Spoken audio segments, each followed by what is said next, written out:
AITA for removing a crying 8-year-old that is not getting her way from the game table. I have 3 grandkids ages 3, 8 and 10, that recently visited.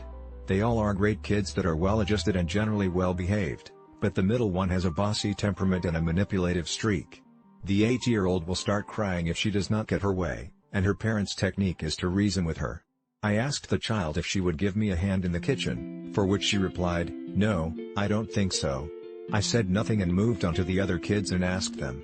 The help I was requesting was to taste the whipped cream I just made. When she realized that I wanted a taste test, now she was all for helping. However, I told her I asked someone else to lick the spoon since she said no, which of course she blew up with one of her little tantrums.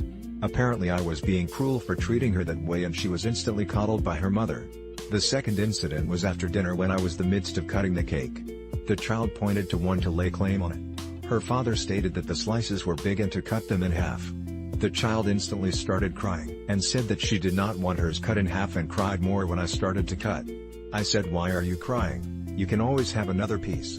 That was when her mother entered the scene and stated that she was crying for the way I was talking to her, as it made her stress out. I was hoping my son would stick up for me and tell her what actually happened. The next incident was when she and her sibling were about to play a game of chess and both wanted to be white, and of course she started crying over this. Instead of them continuing to argue, I stepped in and stated that in all games of chess we decide on who gets white by placing a piece of each color in our hands and selecting a hand, and whatever color you choose is the color you play. Well, she goes along with this but selected the hand with the black piece and she started crying louder, at which point I gently lifted her off the chair and gently placed her on the ground and calmly stated that she really did not want to play, and to let someone else get a chance to play. The reaction from her mother was a total meltdown. She acted as if I roughly picked the kid up and violently slammed her to the ground. She was going on about I had no right to discipline her child, or for me to tell them how to disciple her children.